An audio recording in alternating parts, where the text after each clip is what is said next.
they're putting that ship out there is sort of a deterrence to say, here we are. The Iranians may screen the Houthi, compelling the United States to either, ignore what the Houthi are doing or sink an Iranian ship, thereby generating an excuse for a broader war with Iran, which the United States doesn't want. And why don't we want it? Because we can't win. Sinking an Iranian ship is not a victory, because we'll sink that ship, then Iran will destroy our bases in the region, maybe sink other American ships.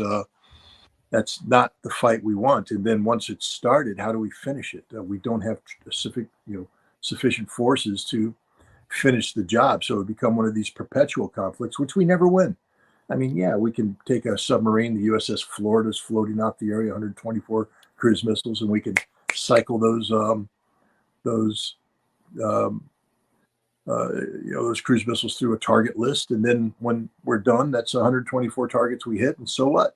The Iranians have been preparing for this years. There's nothing we're going to do to the Iranians that will take them by surprise. So, and then we're stuck with a never-ending conflict. And, as history has showed, we always end up quitting because we don't have staying power. And that's the last thing we want or need at this point in time. So the Iranian ship isn't a threat in terms of it, able to directly threaten Americans, but it's definitely a hindrance. All right, we have a voicemail message from a woman who has a theory about the Netanyahu, and she wants to get your take on this theory. Hi, Scott. I have a theory, and I'd like to know your opinion. Netanyahu is on thin ice, of course, but now he's really sunken through the ice now that judicial reform has not passed. At the same time, the IDF has publicly announced that they're taking troops out of Gaza, more than just the Golani Brigade, a substantial amount of troops.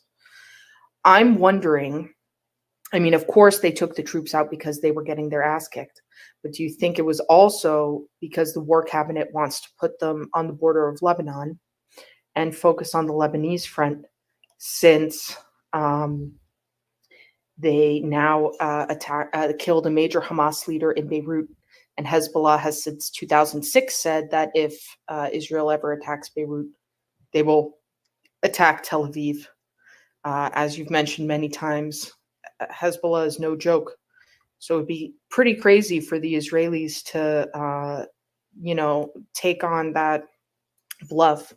But do you think because Netanyahu is now really screwed because of the judicial reform thing not passing, that this is his last Hail Mary to be sort of the dictator in power? Do you think he actually wants Hezbollah to attack Tel Aviv?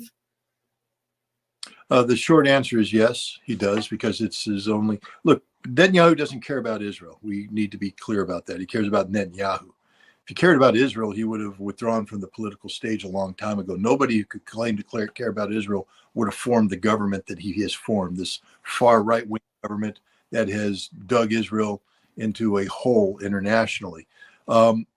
His judicial reforms, the reforms of basic law, were designed to allow his political wing to take control of the judiciary, to block any effort by the judiciary to follow through on his indictments on corruption charges, that if he went to trial and was found guilty, would put him in jail for life. He's a very corrupt man, or innocent until proven guilty. So he's been alleged to have been a very corrupt man, a very naughty boy. And, right now, if he's going to be thrown out. He's one of the most unpopular prime ministers out there. The only thing that keeps him in is this war. And if he starts withdrawing troops from Gaza, that's implying that the war is moving in a different phase, one that doesn't necessitate the kind of emergency powers and emergency governance that Netanyahu has assumed since October 7th. So he needs a new war, an expanded war, and that war will be with Hezbollah and then hopefully with Iran if the United States can be brought in. So this is what he's hoping. He's hoping that he can redeem himself through fire, redeem himself through conflict, through war. And he's looking for a broader conflict.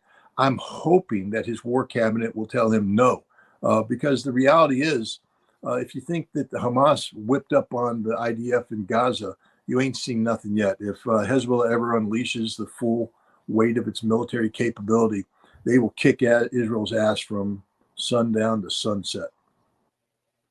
All right. The next question is from Charles Whitaker in Singapore. What do you make of the reports by the Hindustan Times that Hamas is using Chinese weapons and that an Iranian drone attacked an Indian ship? Well, I mean, a report is a report. I don't have any independent way to confirm what the Hindustan Times has reported. If they have evidence that Hamas is using Chinese weapons, why not? Hamas, will acquire weapons on the global market directly or indirectly. So it's possible. There's nothing suspicious about it. China sells weapons on the global market. There are middlemen out there who sell. Hamas is using American weapons. Hamas is using Russian-made weapons, North Korean-made weapons. Hamas will use whatever weapons they can get their hands on. So it doesn't, it doesn't shock me that those weapons are there. About the drone attack, again, something happened. There's stories that it was an Iranian drone. It makes no sense, but if there's evidence to back that up, then so be it. Put the evidence on the table. But there's literally no reason for Iran to be attacking an Indian ship in the Indian Ocean. There's no justification for it, and it just doesn't matter. Iran doesn't go out of its way to create unnecessary provocations, not at a time when they're trying to manage the escalation of the conflict between Israel and Gaza and Israel and Hezbollah. They don't need to go out and confuse things even more. But again, Hindustan Times is a newspaper. They have sources. If they're going to make that claim, maybe they should put some evidence on the table to back it up. All right. We're getting comments from Twitter. We'll make sure we get a couple of those inserted. This is the first time, or X, I mean, this is the first time we've been able to insert them directly. That is a good thing. The next question comes from, hold on, let me do it. Sorry about that. Mohammed Saleh in London. How is the assassination of the Hamas leader in Beirut going to affect the war effort against the occupation forces? Sometimes you've already kind of answered these questions. That's because you don't see these questions in advance. So it's a little bit redundant, but you want to take another shot at this one? Certainly. Look, one of the big things that was happening that could lead to potential de-escalation was that Hamas had been talking with the Qataris and the Egyptians about the release of hostages and about bringing humanitarian goods in. And what the assassination has done is that Hamas has stopped talking with everybody. They've just pulled back and said there is no talk going on right now. That means that the Israeli hostages that are in Gaza will continue to suffer, continue to be prisoner. It also means that there won't be a ceasefire, that the go on. This is what Israel wanted. See, Israel was looking at progress being made. Hamas was being reasonable. Hamas was saying, we killed was actually somebody that the Egyptians don't have high regard for the mainstream Hamas leadership, but the guy they killed in Beirut, the Egyptians could talk to. They were talking, through Hamas, talking to Hamas through him, through his offices. This was a guy that was held in high regard. He would meet with the king of Jordan. He would meet with other Arab leaders. This was the kind of guy that if you want to deal with Hamas, you want to be in Hamas. This is why Israel killed him, because they don't want people dealing with Hamas. So it's shut down lines of communication. There's no talk going on right now. And what it's done is it's guaranteed an extension of the conflict, which gives Israel continued carte blanche to slaughter Palestinian civilians. Here's a voicemail message from a gentleman named Hazir. Hello, Scott. Hope you're doing well. This question comes from a Kurd from Iran regarding the reshaping of the world order within the next 25 years. Given the waning power of the United States due to its relentless overstretch and hegemony, Are we going to witness a new superpower seizing the throne from the United States, namely China, within the next 25 years? Or is it going to be check and balance between the superpowers, like China in cahoot with Russia and EU with the United States, sort of like a Cold War? And we people in this region falling victim as pawns on a chessboard? Well, it's a good question. I think the answer is in the intent of, because the United States is clearly on the decline. First of all, guys, when I say it's on the decline, that doesn't mean that we've collapsed tomorrow. We're still a superpower. We're still one of the greatest powers in the world today, but we are seeing the limits of this power. And we're also realizing that many of the things that combine together to make America the power that it is, our economy, our military, our political system, are suffering, going through difficulties. And so, collectively, they represent, a weakening America. And in the vacuum that's created, it's being filled by others. Look, if China wanted to be a global superpower like the United States, then it could probably position itself to fill that down the road. Fortunately, China has no desire to become the new America. Neither does Russia. Both China and Russia instead are looking for a multipolar world. This is where side of the front, but even 2 years into the war, it continues. Why has it been so difficult for the Russian troops to stop it? Because they know exactly from where the shots are being fired again and again, don't they? There's we did an interview of a Russian journalist, Marat Karela, I believe his last name is. Do you remember that interview, Jeff? Oh, absolutely. Not too long ago. And by the way, Yelena was there to help us with that. And she is also helping us today a little bit earlier than usual and couldn't make it. So thanks to Yelena. So what were you going to say about Marat? I've encouraged people to read his Substack article, and he just wrote a fantastic piece about the fighting in the Advika area and how difficult this fighting is. The fact that the Ukrainians had buried themselves in the ground, underground fortresses, concrete topped. I mean, these are extraordinary, difficult, the most highly, dug in, fortified position imaginable. And it's just a horrific problem to crack that nut. Russia has been trying, and they're succeeding now. Advika is getting ready to fall, but it's only happening because of the extraordinary heroism and tenacity of the Russian attacker, who is, taking these bunkers one at a time at a very serious cost. So it's not like the Russians have been doing nothing. It's positional warfare along the Donbass front, because the Ukrainians have turned it into just it's a huge fortress, and the Russians are, they're cracking that nut. They're advancing. They're going to, recapture this territory or capture this territory, and they're going to push the Ukrainians outside of artillery range. But it hasn't been for a lack of trying for this. Remember, the Russians, they had to dig in after the disaster of the fall of 2002. They had to mobilize 300,000 troops. They had to destroy Ukrainian counteroffensive. There's been a lot of things happening that Russia's been doing. Developing new weapon systems, new ways of fighting. They've been destroying Ukrainian air defense systems, destroying Ukrainian energy infrastructure. This is a broad spectrum campaign that's taking place. And while the shelling of the Donbass is horrific from a humanity standpoint, from a strategic standpoint, it's not the number one priority. But now Russia has the forces available to allocate them to removing this threat as part of their general process of pushing the Ukrainians back. And so they're going to do it, and they are doing it. But war is hell. I mean, it's not as though the Russians don't want the shelling to end. Of course they want it to end.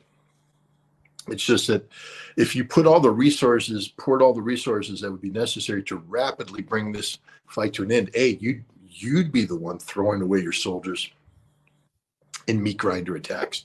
The Ukrainians would be the ones benefiting from, suicidal Russian attacks. Instead, the Russians went over on the defensive and chewed up the Ukrainians. And in doing so, they've created a manpower shortage for the Ukrainians, so that now, as they put pressure on Avdiivka, the Ukrainians don't have reserves that can come in and replace those troops that are being lost. And so the Russians get into a mini meat grinder operation in Avdiivka, but the Ukrainians can't replace those troops. The Russians can replace their troops. The advantage accrues, and they're able to push them out. But they can do it now because they have won victories elsewhere, because they chewed up a Ukrainian counteroffensive where the Ukrainians lost 90,000 guys. So, it's just part of the larger strategy of, the destruction of the Ukrainian army that's taking place. Mohammed El Ghazar is watching us live on X. I would like to ask something that pertains to Egypt and Egyptian military equipment that is acquired from the USA. Does the Egyptian military have full control of said armament, or do they need a sort of key or code from the US to work? My understanding is that the Egyptians have full control with it. Many of the Egyptian weapons are built in Egypt using on contract. They have factories that have a license to produce, for instance, M1 tanks. I believe they produce those. The aircraft belong to the Egyptian Air Force. They're flown by the Egyptian Air Force. There is no American person there who has to key in a code or anything like that. So no, I think Egypt has full sovereignty. Now, there are legal restrictions to what Egypt can do with these equipment. For instance, if Egypt were to go out and bomb the GERD dam in Ethiopia, I think the United States would say that Egypt has opened the door for sanctions because they've used the weapons in violation of international law to carry out a war of aggression or something like that. But until Egypt does something with the weapons that violates international law or violates an understanding with the United States, they're Egypt's weapons to use any way they want to. All right, it's time to give away the coin. This is the special New Year's coin that Scott is giving away to those he's meeting in Russia. We have what looks like 424 people who have entered, and let's do the drawing right now and see who will win a free coin.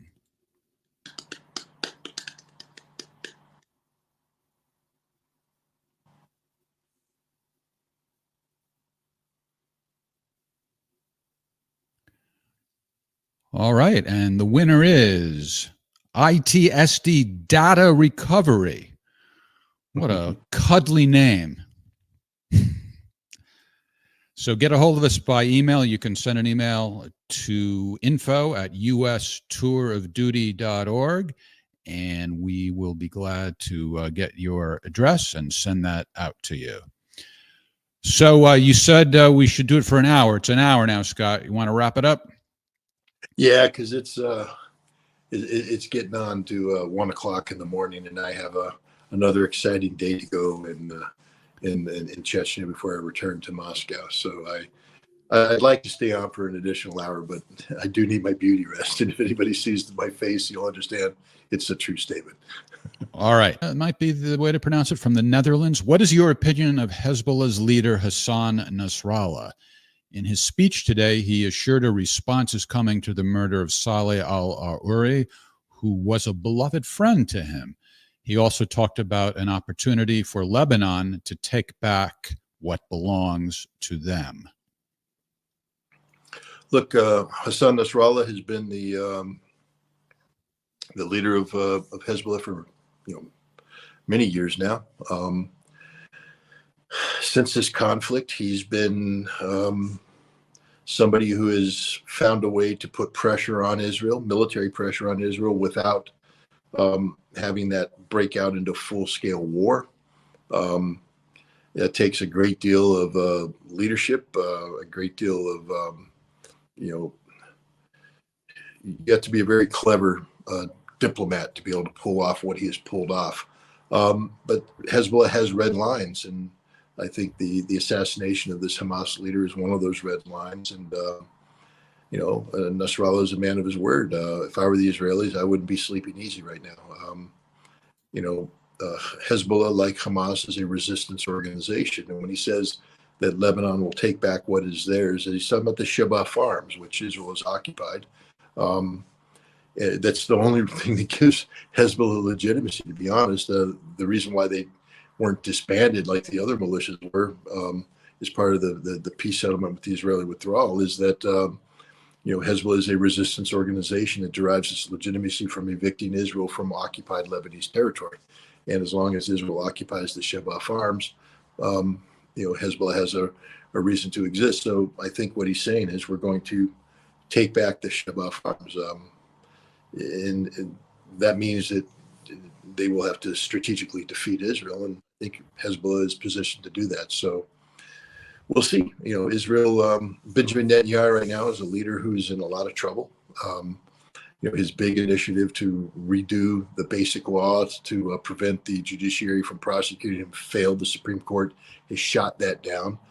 He's a wildly unpopular leader. The war is not going well for him in Gaza, so he's looking to expand, the conflict, not just with Hezbollah, but he's hoping that this turns into a shooting war with Iran that'll compel the United States to intervene on Israel's side, and all this will be leveraged to keep him in power. Because if the war ends, if the fighting stops, the Israeli people will evict him like a bad habit. All right, let's take another phone call. Hey there, you're on with our favorite weapons inspector live from Russia. Yeah, hey. Hope you guys are doing well. My question is, Scott,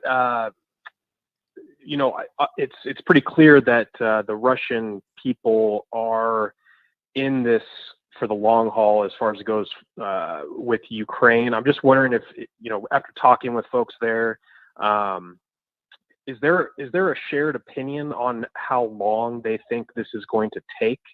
And is there, kind of an opinion that folks would like this to move along and speed up? So just wondering, what folks think about that there. Thank you. That's a good question. First of all, let's just start with some realities here. Russia is not a dictatorship, which means that there is a difference of opinion in Russia. Right now, Vladimir Putin enjoys unprecedented levels of support. Even the Russian opposition acknowledges that his support is around 76 to 80%, which is a very high level of support. But that also means that 20 to 24% of Russians don't support him, and that's not an insignificant number. And so there are Russians out there who are not satisfied with this war. They probably, there's some who, support the war but want it to go faster and feel that Putin might be putting a drag on it. There's others who just don't support Vladimir Putin at all, therefore don't support the war.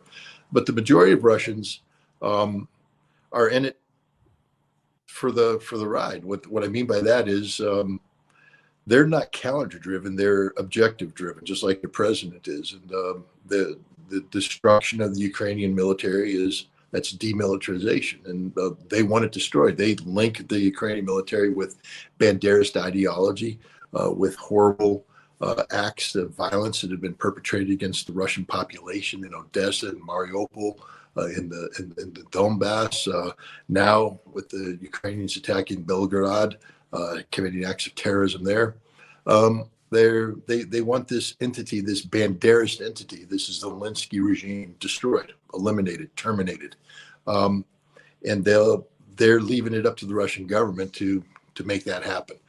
These are people who have given up their husbands, their fathers, their brothers, their uncles to the military, and they're not sitting there saying, hey, they have to come home now. They're saying, don't come home until it's done. Get it done. Win. Don't come home with a half-baked victory. Don't come home with a half measure. Win. Man, what I can say is this. I've spoken with some very senior people who literally have their finger on the pulse, military commanders of this special military operation. And they pretty much share the assessment that I've been putting out there, that the Russian army has achieved a strategic initiative, that the Ukrainian army is fundamentally broken. General Zaluzhny, the commander of the Ukrainian forces, came out today and said, we don't have any men left. Well, that's what I've been saying all along. When you lose more men, when you lose men at a rate that's far greater than that which you can replace, you start running a deficit on the front. And that's what's happening right now. There are giant holes appearing, and the Russians are exploiting these. The Russian forces are, going over on the offensive. And there's a feeling that this whole thing will be done by September, and that when it's done, the map of Ukraine will not look like it looks like right now. That Odessa, Mykolaiv, Dnipropetrovsk, and Kharkov will also be Russian territories. That's a very optimistic outlook. But again, when you're looking, the feeling is that there's a total collapse taking place on the Ukrainian front. And eventually the cohesion will deteriorate to the point where there'll be nothing that can stop the Russian advance. And we're at that point. All right, let's take another call. Hi there, you're on with our favorite weapons inspector. What is your very concise question? Hi, I have two short questions. A few months ago, I tried buying a signed copy of your disarmament book, Scott, and there was no shipping to Canada available. Could that be fixed in the future? It's already fixed. You can now order it. Oh, cool. Okay. Another one is, did you bring enough coins this time? I know last time you were having some trouble. I mean, I'm only about a third of the way through my trip, and the places where I think the coins will be not in greater demand, but they're where they were designed to be given, I have yet to go to. I hope I have brought enough coins. So far, there's been more than enough to go around. But I did my math this time, and I let's just say that I more than doubled the order that I bought for this trip. All right, thanks for the call. Awesome. Enjoy the trip. So if you want, he was asking about the book. If you're interested in the book or any of our merchandise, you can go to scottrittermerch.com, scottrittermerch.com. Next question is from Torstein in Norway. What requirements does... And leave it up to the discerning audience to decide whether or not your voice has any weight, has any relevance, has any merit. That's the ultimate arbiter. If you have to go around and shoot people or deplatform people in order to win a debate, then you've, like I said, you've already lost it. So I'll keep doing what I do, and I encourage other people to keep doing what you do. We can disagree. That's great. Again, I'm not trying to deplatform anybody. I'm not trying to silence anybody. All I'm saying is that there's an alternative point of view out there, sometimes multiple points of view, and they should all be heard so that the average listener, whether you're an American citizen or from anywhere in the world, you get empowered by knowledge and information. That's the most important thing. The most dangerous person in the world is that individual who thinks on their own because they have been empowered with knowledge and information, and they're not reliant upon anybody to tell them how to think, what the facts are. And programs like this help promote an alternative point of view. I don't want to call them alternative facts because there's no such thing as an alternative fact. A fact is a fact. But maybe an emphasis on a fact set that is otherwise overlooked. So again, thanks for having me. And yeah, don't worry about my safety. I'm good to go. Now, of course, I'm going to say that, and tomorrow they're going to blow up my car. But whatever. God, don't say that, Scott. Oh my God. Oh, okay. let's pivot to another question I have. Do you think the information that the IDF, the Israeli government, if we went back a year and a half ago, where Twitter, and I want to zero in just a little bit more on Twitter, or X, formerly known as Twitter, do you think that has helped a lot in debunking what the IDF has to say, and maybe caught their propaganda machine off guard, where now, what used to take 10 to 20 years to prove people like Colin Powell wrong can take the matter of an hour with these internet sleuths out there that go on Twitter and say, nope, gotcha, got you at this 1 minute 47 seconds 0.03. You had a gun here. Well, at 1.04 now, we rewound it, we watched it again, and boom, there's two guns, or something like that. I mean, has that changed the landscape? Look, it has. I mean, we're dealing with an international community that is linked. It's, when you do a podcast like this, it's it's not just an American audience that's watching. There's a European audience, there's a Chinese audience, there's a Russian audience, there's a Middle Eastern audience, and they're all watching. We're all seeing the same thing, real time, live.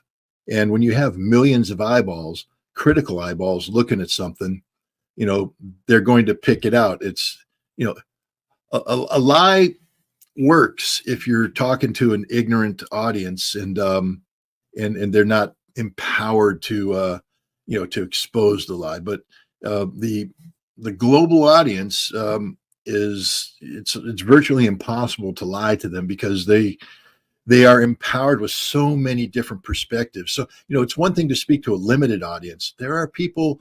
Let's just be honest. If I pulled 1,000 people from my community and put them in an auditorium and tried to tap into their collected knowledge of the Middle East, it might be a very limited limited amount of knowledge. And so they're easily, they're susceptible to being misled by data because they're not in a position to question the data. If you get somebody who dresses up nicely, speaks properly, and in America, the best thing to do is get somebody with a British accent because they automatically sound intelligent, and you have them speak to them in a calm way, they're going to go, oh, this is good. But you have that same person broadcast this on the internet, and you're going to have people going, that's not right. That's a lie. Now, you also have people calling out a lie when it's not, because there's the opposite. The danger of the internet is there's no filter.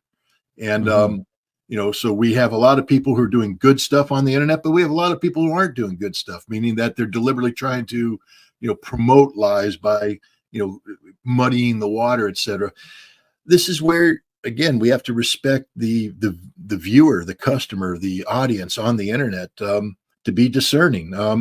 But we also have to be tolerant of the fact that because we're operating as this wild, wild west of information, that it's going to be rough. It's going to get sloppy. It's not going to be as polished as, CNN or MSNBC or BBC. It's going to be what it is. And but I think it's beautiful. I think what we're seeing here is the empowerment of a global population. And look, what's the first thing that happens when people don't want their audience to think, or their constituencies? They shut down the internet. Because by doing so, you immediately stop the ability of information to be flowing freely. And sometimes, believe me, there's times when I'm like, man, I just wish they'd shut that channel down. But then I'm thinking there's people who I think the same thing about the things that I say.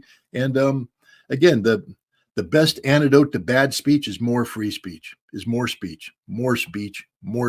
Get as many different points of view out there. No censorship.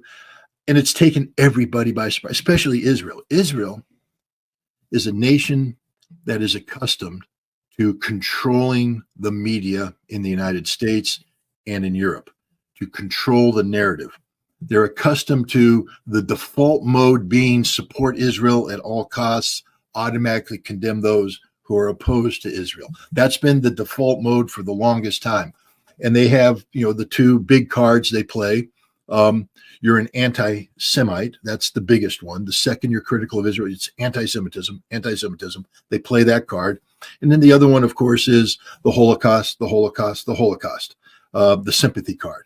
The Holocaust did this, that, and the other thing. My relatives, this, that, and the other thing. Therefore, you should never question what I'm doing today, because by questioning me, you're somehow shaming the memory of the Holocaust. And they've played those two cards over and over and over again. But right now, what's happening is I think people are recognizing that, first of all, being anti-Zionist doesn't mean you're anti-Jewish at all. And so the notion that anti-Zionism automatically equates to anti-Semitism, it's being pushed back. There's being pushed back by people like me who are saying, no. I'm not anti-Israel. I'm not anti-Jewish. I'm actually pro-Israel, and I'll defend a Jewish population as much as I'll defend any population. I'm an American, free religion, baby. You come to this country, you you should be allowed to practice religion, do whatever you want, free of outside. And if there's people out there saying we're going to take down that synagogue or we're going to do that, no, you won't. I'll be one of the first people standing out there defending a synagogue, defending a Jewish cultural center with my life if necessary, because they're Americans and they deserve that protection. But that's not Zionism. That's Jewish faith, Jewish religion, Jewish culture. Zionism is something completely different. Zionism, especially political Zionism, is about using the Jewish faith in a way to elevate Israel, this Zionist Israel, this biblical Israel, this Eretz Israel, into an modern day version of the Aryan nation of Adolf Hitler. They're talking about we are the supreme people. We are the chosen people. I always like that one. God chose us. Didn't choose me. Didn't choose you. Didn't choose China. Didn't choose Africa. You're telling me God is very selective in who he chooses. So God made man in his own image, but he doesn't like 99.99999% of us, only the Jews.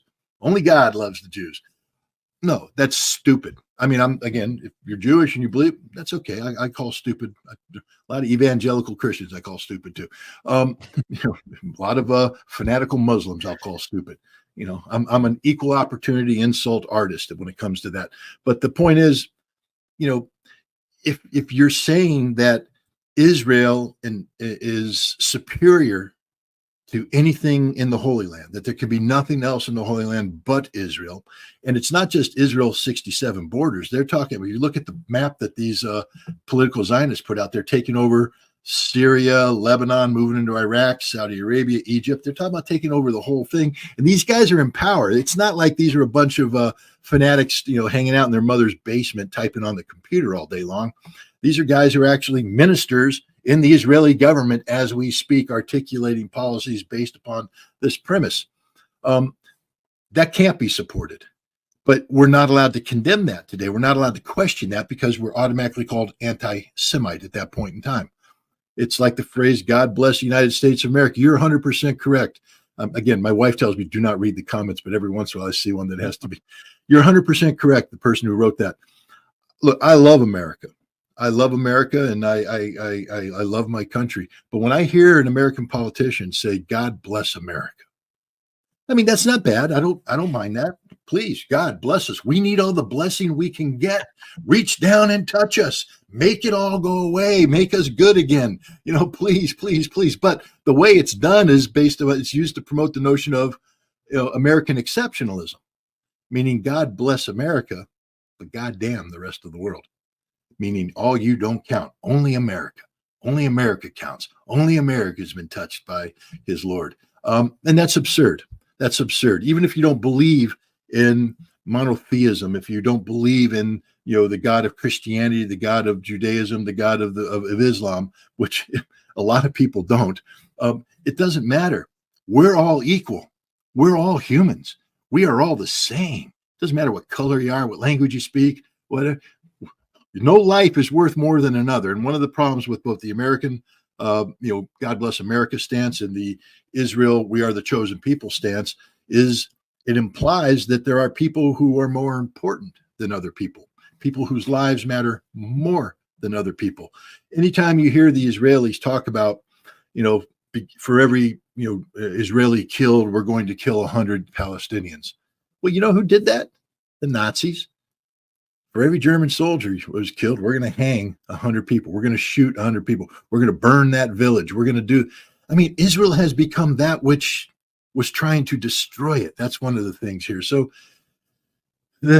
getting back to your question, I think we're going to see a lot of desperate acts by a lot of desperate people trying to silence voices that, for the first time in a long time, are starting to resonate. There are people now who aren't afraid. That's the other thing, is people become fearless because it's hard to shut them down. People can now get out there and call out Zionism as the political scourge that it is. And yes, they'll be attacked, but they'll also find a lot of support. And there's people saying, see, the internet has built up this whole anti-Semitic thing. Yes, it has. Yes, it has. There's a whole bunch of communities out there on the internet. There are communities of hate. There are communities of intolerance. There are communities of whatever you want to say it. That's the consequence of free speech, ladies and gentlemen. Free speech means everybody gets to speak. The difference here is that I don't have to embrace that which is put out there. There's the people watching right now, if you don't like what we're saying, Alex, I don't mean to do this to your show, but if you don't like what we're saying, click, turn it off, stop watching. You don't have to watch. No one's paying you to watch. You don't have to watch. If you don't like it, get the hell out of here. Alex cares because I care about but the bottom line is I don't care. If you don't like what you're hearing, go find something that you do like. But see, the beauty of it is where there is quality, people tend to gather around, and good ideas beget good listeners and good participants and good audiences. And this is a good audience because you have good guests and you talk about things like that. You can't shut Twitter down because there are voices on Twitter that you disagree with. What you need to do is say, thank God, not only that they get to speak, but I get to speak and to counter them. Because if you're saying you need to shut them down, what you're saying is your voice isn't strong enough to compete against them. I'd like to believe that my voice can compete against any pro-Zionist voice out there. I have an open challenge to anybody that's taken a different point of view on the issue of Israel to debate anytime, any place. You name it, we got it, buddy. But they won't. Piers Morgan, he's out there attacking people. He basically, bans people, blocks them, doesn't want to have that discussion.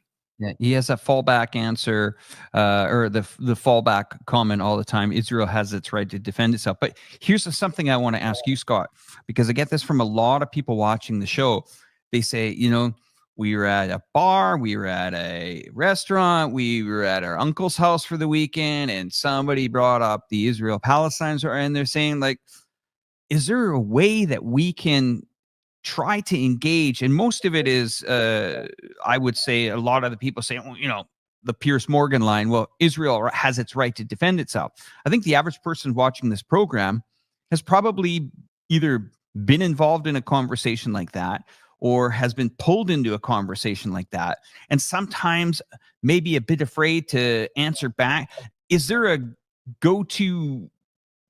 I don't know. I mean, you are a person that I would love to have beside me when I'm sitting in these situations where people just come right at me. And I'll tell you what I would do in a bar. Come at me at a bar. Israel has the right to exist. I go up to him and I say, "Give me your keys to your car." Give me your keys, or I'm going to break your damn neck. Give me the keys to your car, and I'm taking your car, and I'm going to your house, and don't you dare show up. And then when you come up and say, "I want my house," I'm going to say, "What? You think you have a right to defend yourself?" I mean, I'm going to kill you because I have a right to defend myself. And you're going to say, "But you have no right. You stole my house." I have an inherent right to defend myself. I stole your house, and now you want to come and get it back? I'm going to kill you. But you can't do that. It's my house. I have an inherent right of defense. Welcome to the Israeli argument. They stole the Palestinian land. They stole everything. And then they say, when you dare come back and say, "I want it back," or "I want to challenge you," you can't. I have a right to defend myself, and I have Big Brother America that's giving me the airplanes, the bombs, and everything to do it, because we guarantee that Israel has the technological supremacy over any potential enemy. The occupier never has an inherent right of self-defense against the occupied. That is international law. That is what the International Court of Justice decided in 2004 about this very issue. So that's what I would just tell people, that Israel's the occupier, and they have no inherent right of self-defense against anything the occupied do in relation to the actions of the occupier. And then, they can, then I'll just give me your damn house. And don't come near me because I have an inherent right of self-defense, and I'll kill you the moment you step across the threshold. No, well, you can't do it. You just said Israel could. Why can't I? Why can't I steal your house and say, "Get the hell out of here"? You just told me Israel has an inherent right of self-defense. They don't. See, if I steal your house and I'm in your house, you have every right to come in and kill me because I stole your house. You're in the right, I'm in the wrong. Israel's in the wrong here, especially Eretz Israel, this political Zionist, infused Israel. I would say this, that the Israel defined by the 48 borders and the 67 borders has a right to exist. And if you're attacking the Israel of 48 and 67, then Israel has an inherent right of self-defense. But what Israel's doing to Gaza right now is not, everybody's like, they got out in 2005. There's a thing called CLA and COGAT. And I just asked people to go and Google it. The Israelis give you a nice, convenient website that explains what it is.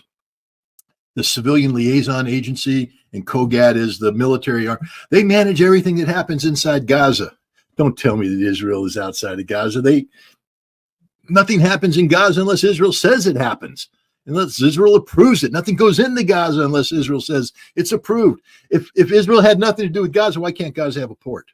Why won't Israel allow shipping in and out of Gaza? Because they can't allow the Palestinians to be in control of their lives. Why don't they have an airport? Why can't Palestinians get a Palestinian passport, go to the Palestinian airport, and fly around the world like we all do? They can't. Why? Israel says they can't. Don't Scott, tell let's me talk Israel's about that. occupying Gaza. Israel occupies Gaza. Israel controls every aspect of Gaza.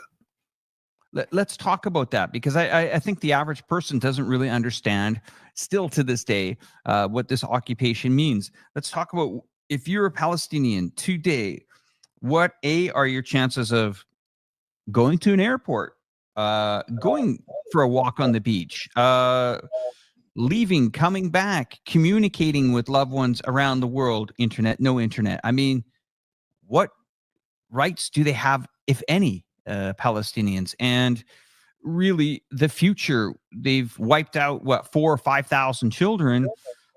I mean, isn't this a recipe for an underground movement to say, wait a minute, this is a whole young generation coming up. They've been battered and beaten down, and brothers and sisters have been killed. I mean, Israel really thinks that they're going to get the message through. I mean, isn't this a recipe for disaster?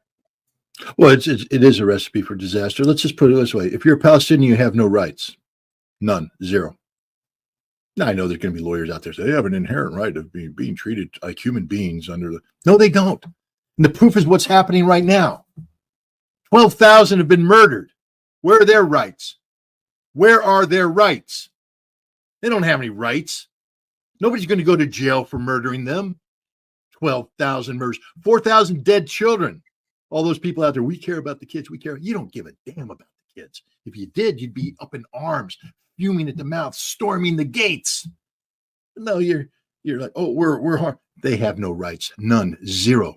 No one's doing anything. Now, there's people in the streets, and God bless those people. Please continue to do that.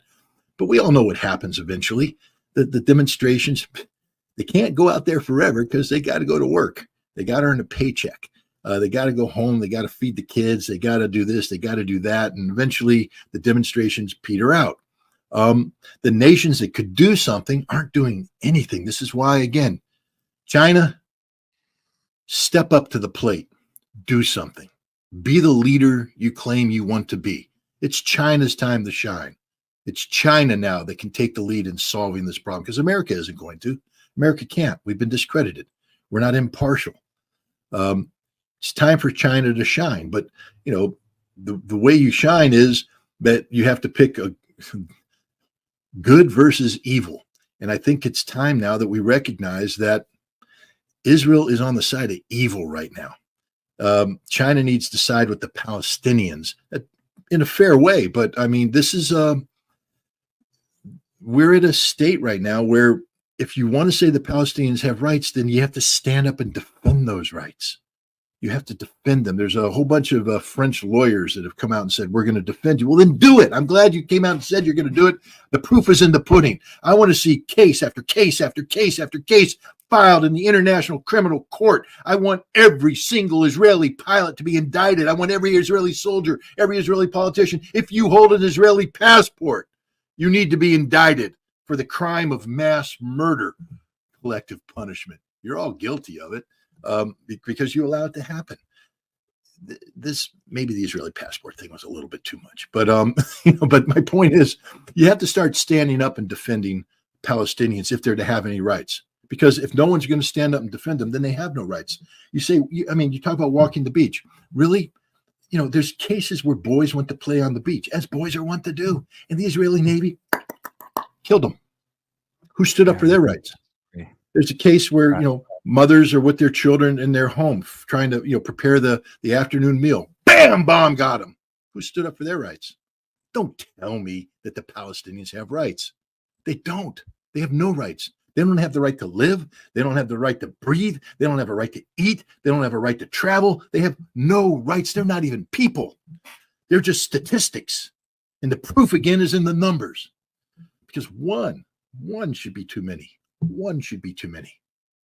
But 12,000, because here's the funny thing. Talk to the Americans. I mean, I always love this one when a stupid American diplomat gets out there. 12,000's too many. Well, what's an acceptable number, boy? 12,000's too many. 8,000, that a good number for you? So if you're the Palestinian and you got in the lottery and you pulled number 7,999, you don't count. But if you got lottery number 8,001, your life matters now because 8,000 is too many. I mean, it's just the dumbest thing in the world for anybody to ever say that 12,000 is too many. One is too many. Scott, how does China get involved? Well, how did China get involved with Saudi Arabia and Iran? China is a global power. China has global interests. China's interests seem to be grounded more in stability than trying to impose Chinese will. I mean, the funny thing is China brokered this deal between Iran and Saudi Arabia. And how many Chinese troops then moved into the Middle East to take over that base that Iran promised them in exchange for this? Or how many Chinese airplanes flew to Saudi Arabia? None. That's my point. China didn't do this to get into the Middle East and take over the Middle East. China did it because they need Iran and Saudi Arabia to trade with them via BRICS, via the Shanghai Cooperation Organization. They need that to get the Chinese, economy, the Belts and Roads Initiative and the new Silk Highway to connect with the Middle East, to do this thing that China's really good at, which is promoting global trade and commerce. That's what they need: stability, long-term stability, not short-term, long-term stability. So China is the only nation that is looking for, for instance, if they were to get involved in a solution, and they've been saying they're prepared to do this. It's not like I'm asking China to do something China's been saying for years, we're ready to take the lead on resolving this issue. But their solution isn't going to be in America. See, America can't give you a solution because we're dealing with a Congress that's bought and paid for by Israel.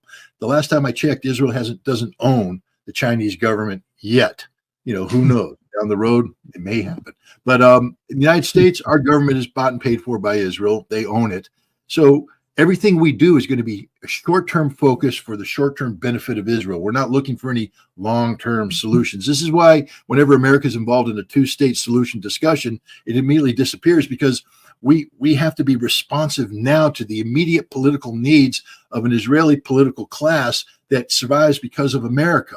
And so if we're doing something that makes it uncomfortable for them, we have to immediately correct the course in short-term. China is long-term. China's about economic. Here's the other thing too. Take a look at Gaza. Who's going to rebuild it? Who has the resources to rebuild it? Who has the ability to leverage their global economic clout into rebuilding? The United States can't. Again, we got money, but hell, the only way we could rebuild Gaza is if we sold more bonds to China to raise the money to rebuild Gaza. I mean, that's the ridiculous state of the American economy today. China, on the other hand, again, the Chinese government has to decide what's in its best interest. But one of the things that China can offer, and again, look at how excited Benjamin Netanyahu got about at the General Assembly debate when he was showing the map, not of the Iranian bomb as he used to do, but of the map showing the Middle East, India economic corridor, the India Middle East economic corridor that came up through Haifa connectivity. And he's like, oh, Israel's going to be. China can offer that to Israel. China's the only one that can offer that to Israel. China can offer that to Israel. China can offer to rebuild Gaza. China can be the voice of sanity and stability that's premised on the economic well-being of all parties in play. China doesn't care what your domestic politics are. That's the difference between China and America. We come in and tell you how to wipe your nose. China comes in and just says, peace, harmony, what you do inside your borders, your business. but what we need you to do is live in peace and harmony with your neighbors and promote this economic machine to keep this thing going for all parties, for everybody to succeed. It's a different approach in America, which is purely a selfish, security-oriented approach. What's in it for us? What do we get out of this? How do we enhance our military posture in the region with a treaty, with this, with that, and the other thing? I think the Chinese approach is much needed right now. So China brings in a fresh approach with the ability to back up policy objectives with resources, should China decide that that's where the resources go.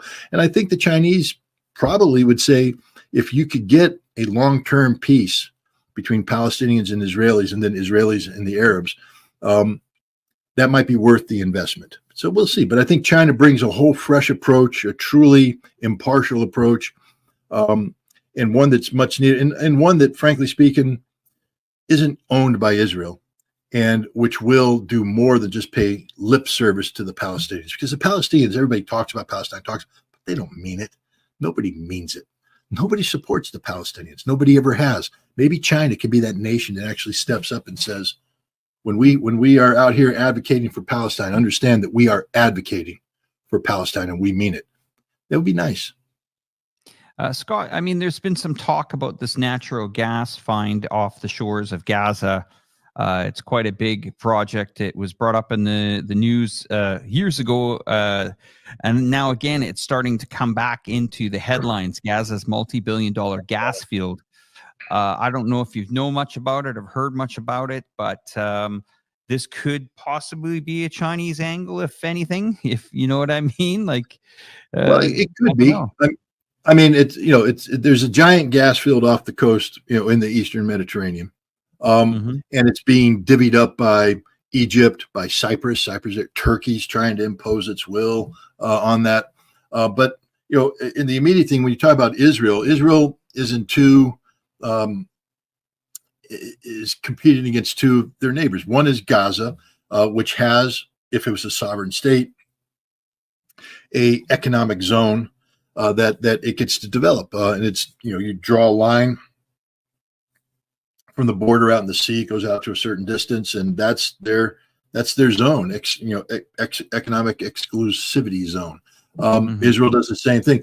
Israel almost got in a war with Hezbollah because Israel has drawn a line that sort of jotted up to take over part of the Lebanese claim, and Hezbollah went, we exist only to prevent you from stealing Lebanese land, so you're going to have to readjust that line. And guess what Israel did? They readjusted the line. But there's all that gas.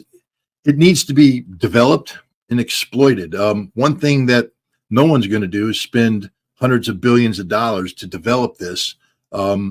If their investment has a chance of going up literally in flames through a regional war. So China can talk about the kind of stability, and you attach money to it, gas development, etc. People start paying attention, and then B, it's in China's interest, because if you develop it, maybe you want to bring in some Chinese, gas developers, and China can, has an economic. Every nation has a right to pursue its own thing. Who knows? But China, I think that is a player. But right now, for the Palestinians, it's just it's a faint dream, because Israel will never let it happen, because there is no Gaza, there is no West Bank, there is no Palestine. There's only Israel. So we need to change that reality. We need to make a Palestine that can advocate for its own economic interests and negotiate with whomever they want to negotiate to develop its resources. And China could be a player in that. I really think that China is actually one of the only players that can rebuild an infrastructure on nations that have been torn apart. I mean, let's pivot over to Ukraine right now. I've asked this question a few times, and you've answered it in detail on the show many times. Is that land that people have been fighting over, where everyone's at a standstill on the Russian side and the Ukraine side, and bombs going back and forth? I mean, it's torched land, it's mined land. I mean, is China one of the only nations that can rebuild something like this? Because we are talking, huge amounts of land. I mean, I saw an interview the other day where they were in the old steel factory, walking through there and seeing that just completely bombed out. And the guys that were walking through, Lancaster and another guy running a channel there, said, this could be 5 years, 10 years, 15 years. I mean, it's just in a plant to rebuild it. So is China, and I think you're onto something here. Is China one of the only nations that can really rebuild these nations that have been absolutely flattened by war? Well, let's be clear that Russia will rebuild Russia. And they're not, I mean, I can't speak for the Russian government, but I take a look at what they've talked about, the priorities set forth by President Putin regarding the 4 new territories and Crimea. And he said that, rebuilding the economic and social infrastructure of these places, bringing it up to Russian standards is the top priority of his government. Now, if this conflict continues to a point where Russia assumes control over, some Russian leaders, Medvedev and others have insinuated that, Russia will probably take 5 more oblasts, 5 more territories. That's almost half of Ukraine. But Russia will assume responsibility for that. I think where China comes in is, in addition to being a economic partner with Russia, because by being a good partner with Russia, you empower the Russian economy to the point where it can feasibly divert billions of dollars worth of resources to rebuild these new territories. But Russia's not going to rebuild Ukraine per se. At least it won't be their top priority. And the West is abandoning Ukraine like a bad habit. Plus, Ukraine, I believe, whatever exists, will be under a period of Russian domination where denazification is a reality, and the West isn't going to invest into that. China might. China, might be willing to go in and and extend the Belts and Roads Initiative into Ukraine, and I think Russia might be inclined to let them happen, because the last thing Russia needs is a Ukrainian cancer festering on its borders. Mm-hmm. When this war ends, Ukraine needs to be brought back into being a functional, nation based upon logic, and China could be of assistance there, I believe. Again, I can't speak on behalf of Chinese politicians and what their priorities are, but again, I think they also agree that Ukraine can't be this infected mass just putrefying on the flank of Russia, that Ukraine will have to be healed.